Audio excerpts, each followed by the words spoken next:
Coming up on Life, Part 2. Taking care of a loved one can be as brutal for the caregiver as it is for the patient. We'll help you cope.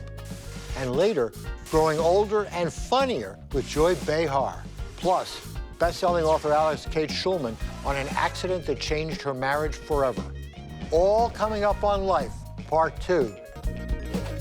Major funding for Life Part 2 was provided by the Atlantic Philanthropies, engaging many to improve the lives of and achieve health and economic security for older adults. And by MetLife Foundation, celebrating the wisdom, talent, and experience of older adults. MetLife Foundation proudly supports Life Part 2.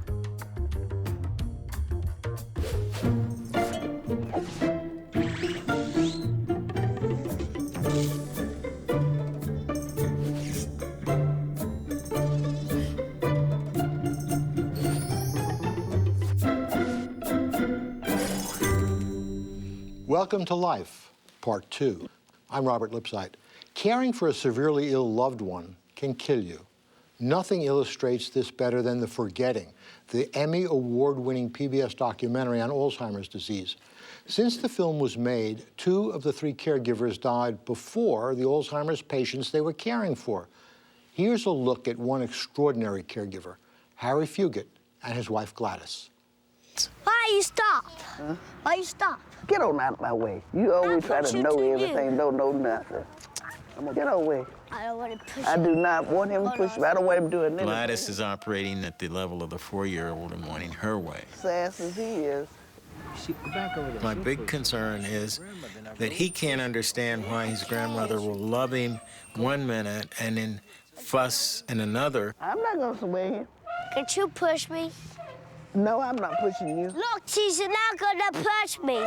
And how do I convince him Gladys, give him a push. that his grandmother still loves him You can't make me do nothing. and that it's not really her fault that she is that way? Yes, I can.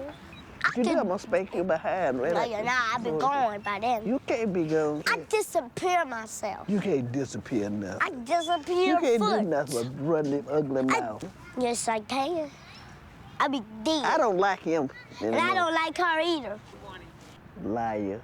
You're a liar. Don't you call me no liar. You don't I feel call me no sorry for liar. him, and I'm sorry for the kind of lasting impression it makes on his mind. Wait now. Christopher, you get me call you. See what your grandmother wants.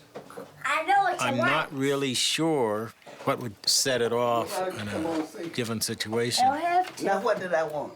I don't know.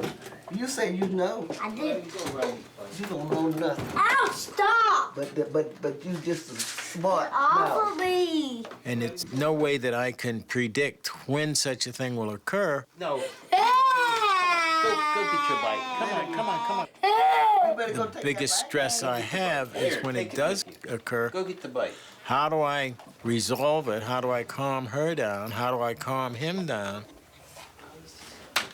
Right after it's over, she'll forget what caused it and be unhappy, and she was the one that did it. It feels like you're on a constant treadmill. But there's no escape. You know, there's no way out. As I mentioned, Harry died before his wife Gladys. But we're here with 3 survivors, veterans who have taken care of loved ones and are living and telling the tale. Dr. Esther Sternberg is director of the Integrative Neural Immune Program at the National Institutes of Health and the author of The Balance Within, The Science of Connecting Health and Emotions. Tommy Hayes is the director of the Great Smokies Writing Program at the University of North Carolina at Asheville. His novel, The Pleasure Was Mine, is a moving story of caring for a spouse with Alzheimer's. Since 1976, when Gail Sheehy raised American consciousness with her bestseller, Passages, she has been teaching us about the stages of life. The experience of coping with the long illness of her late husband, the legendary editor Clay Felker, is the inspiration for Sheehy's latest book. Welcome all to Life Part 2. Now, I've been a cancer patient and a caregiver to a cancer patient no question in my mind, caregiving was much harder. Dr. Sternberg, why was that? I mean, what was going on emotionally, physiologically, that seemed so hard? Well, when you're caregiving, you're undergoing chronic stress. And what's happening is you're worrying about your loved one, but at the same time, your own stress response is having ravages on the body. You're pumping out stress hormones that tune down your immune system's ability to fight disease.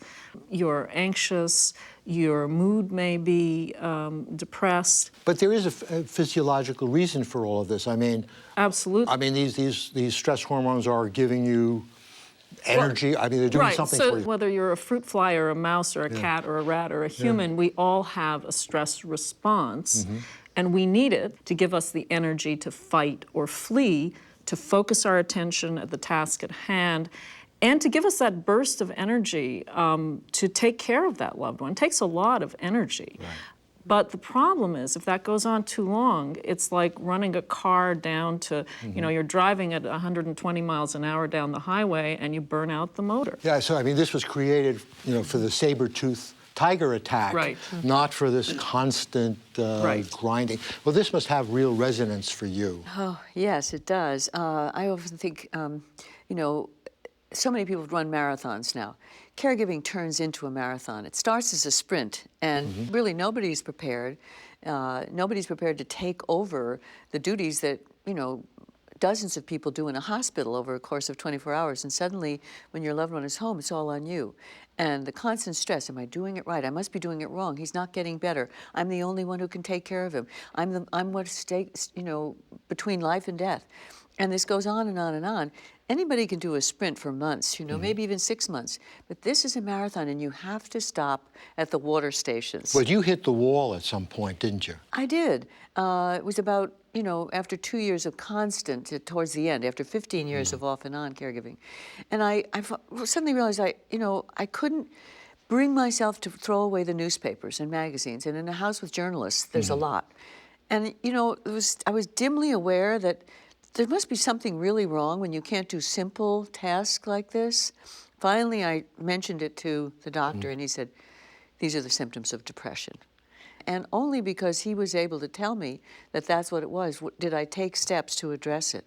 Otherwise, probably I would have burned out. I might very well have died before my husband. Do you think this is more of a woman's problem? You know, when I was taking care of first my late wife and then my parents, people joked and said, "You're the daughter." It's women take it on. I think the biggest first hurdle is that most people do not recognize themselves as caregivers. It's just what we do. You don't know that you need to treat yourself as well as your loved one. Yeah. Tommy wrote a powerful and moving novel, and the caregiver in Tommy's novel is a man. Right. And in real life, it was your mother taking care of your father. And I wondered, reading the novel, if you needed to not make it a memoir, but a novel to approach this at a remove. That's exactly right. I spent about a year recording our conversations with my father, who was the one with Alzheimer's. And also some of the scenes, some of which were funny, some which were heartbreaking. But after a period of time when Daddy had to go into a nursing home, it was just too close. I just couldn't do it anymore. And writing about it directly was too painful for you. Right. So when I adopted this point of view of this older man who was caring for his wife, it gave me enough distance to write about it in a way that used humor and in ways that I wouldn't have expected. Do you think that caregivers should keep journals? Oh, yes. You know, the other thing is, I think it's a simple thing. You have to feel it to heal it. And so whatever outlet you have is playing music, composing a poem, dancing, you know, you have to feel it. And it also, those kinds of activities help you go offline. So whatever it is, it allows you to completely focus on something else in a meditative kind of way. Counters those negative effects of stress on the brain and on the immune system. It shifts that brain's stress response towards a relaxation response. So respite doesn't have to be 4 days in a spa. No, but that's a that'd be good great. way. That'd be That's also That's a good way. Right. But then I also think you have to really, sometimes, at least once a year, you really have to get away for a full week, a vacation, just like everybody does. Well, in my mother's case, she wouldn't leave my father. I mean, she went every day. Well, when he was still at home, he was at home, and there really wasn't anybody to come relieve her. And then once we made the shift to the nursing home, which was a big shift, she went every day, and she wouldn't go away she wouldn't take a vacation. How big So a shift was that? I mean, how difficult was that? it was very difficult, that change. And in fact, my brother and me and my mother, we couldn't really even bring it up. And so my mother's brother, a wonderful man, came over and sat down with all of us in the living room, including my father. And he turned to my father and said, Tom, how would it be for you to be in a place where you could get 24-hour care? And Daddy said, I wouldn't like it very much. And then he said, but you never know. And it was just like this unexpected open. Yeah. So he gave her You had permission. real instructions. I mean, Clay wanted to be at home, and Yes, well, most Americans want to be at home in the late afternoon of their life. His mind was acute, he was still advising his students. We could go out to concerts and for an evening with friends. But, you know, Medicare does not make that possible unless you have the money to hire people, because Medicare pays nothing for long-term care at home. It comes as a shock to most people.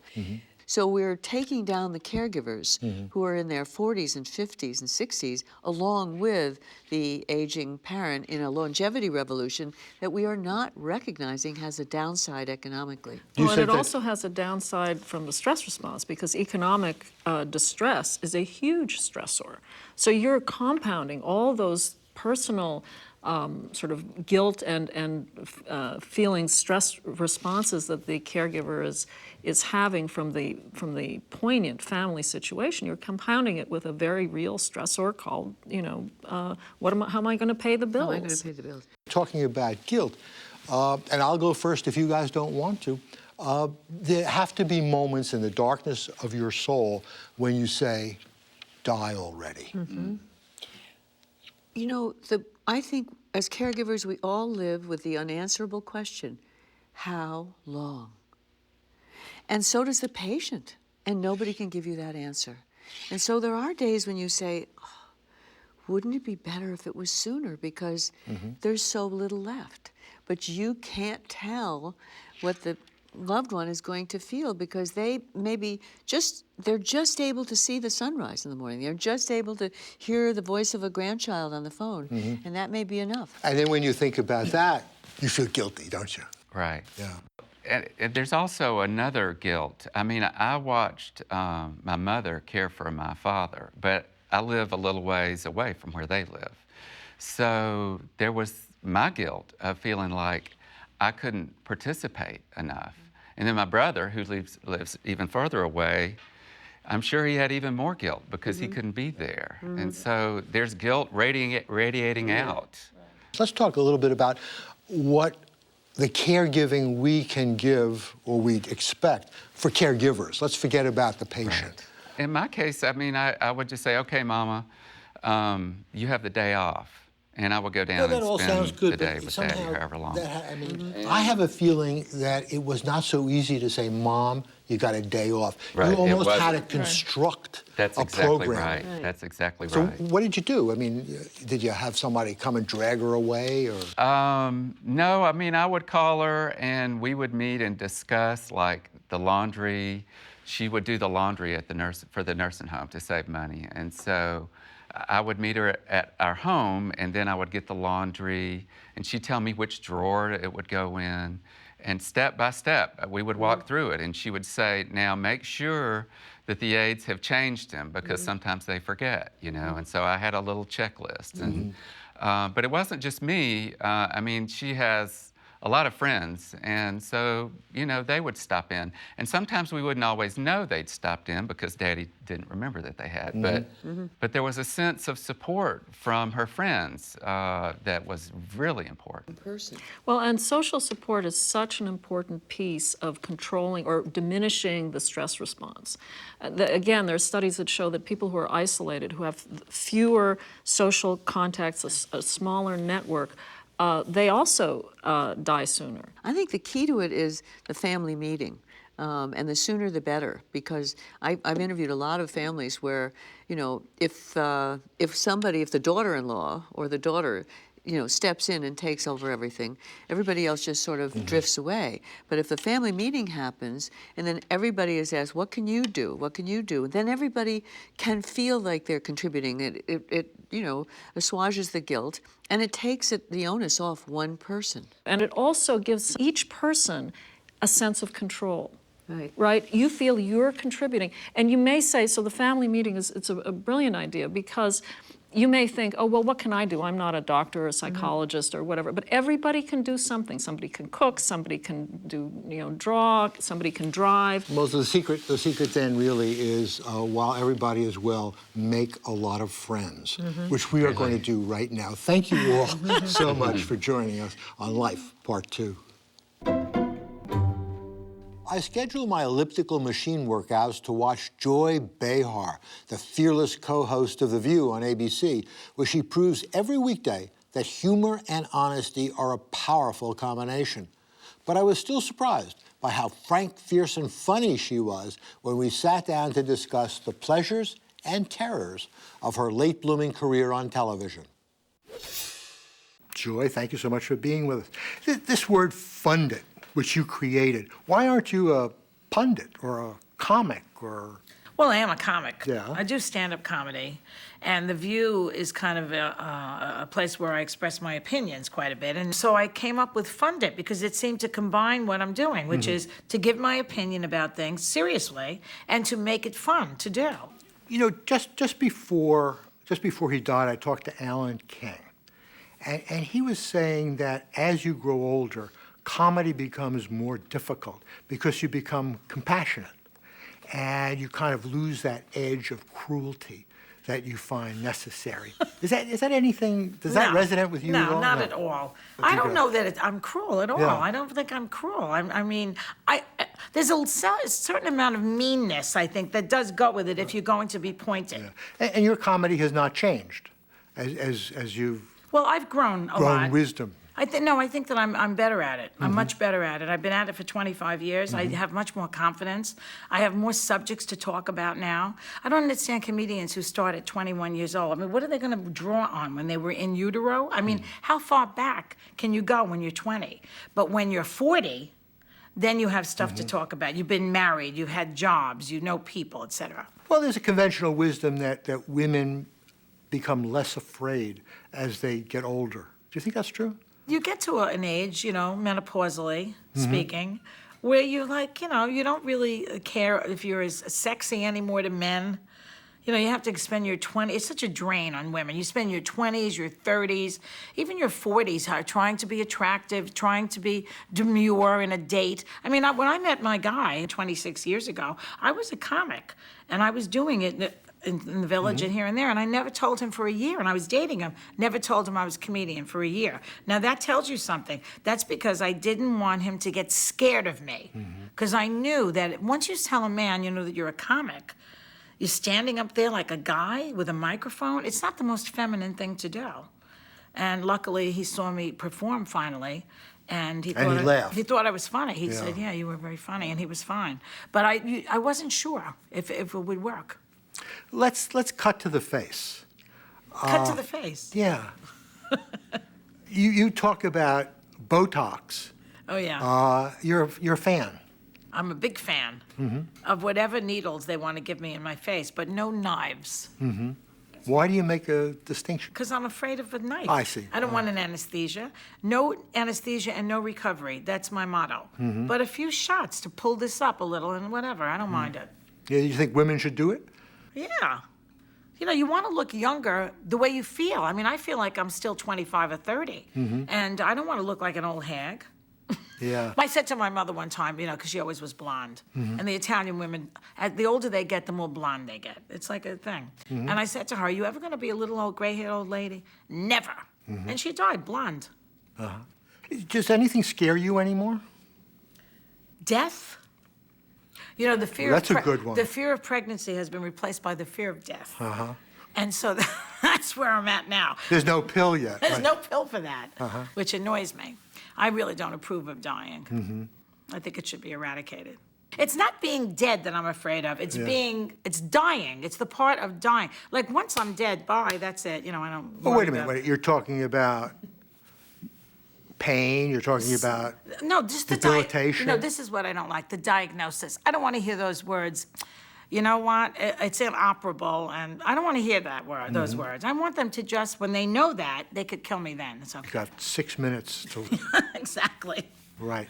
I have set up several people to step on the air hose. Just FYI. Do you have a living will?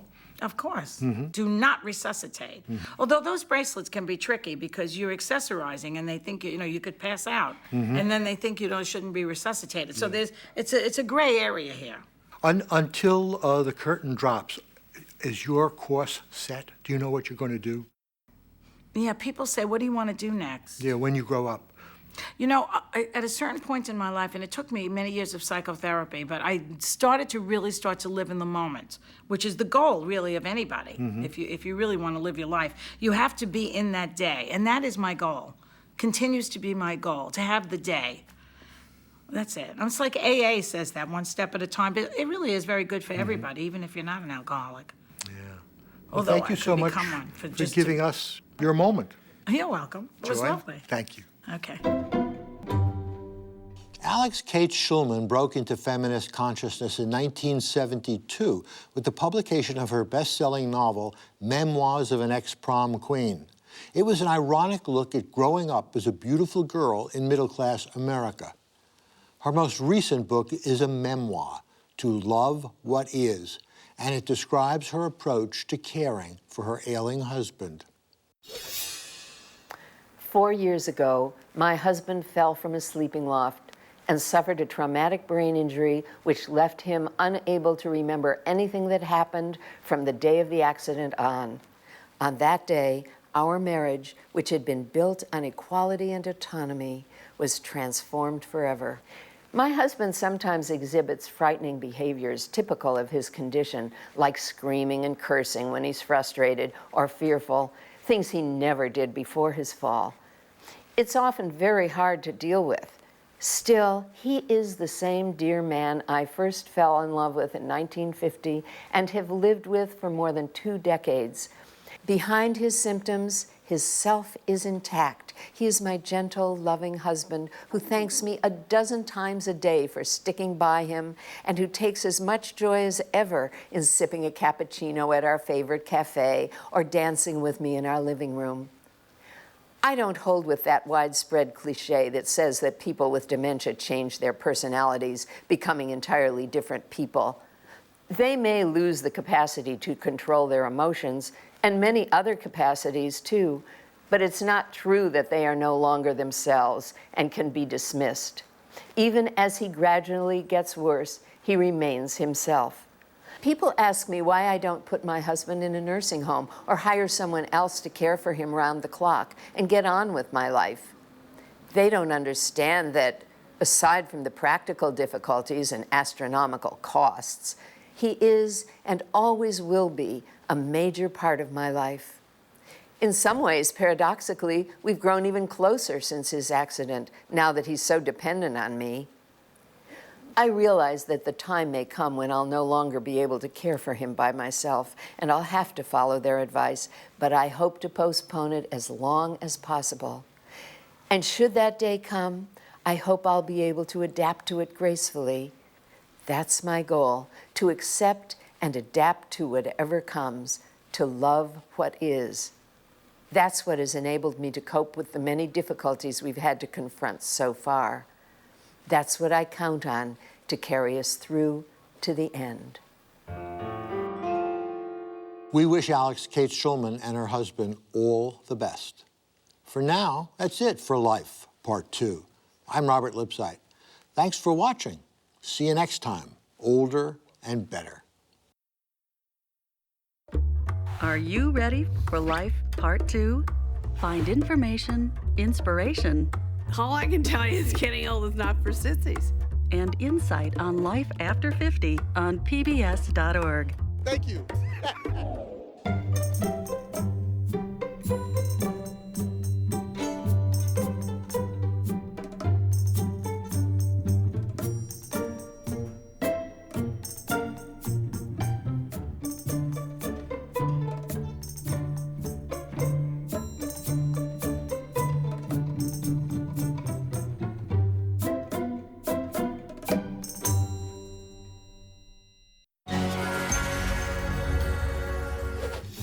Major funding for Life Part 2 was provided by the Atlantic Philanthropies, engaging many to improve the lives of and achieve health and economic security for older adults.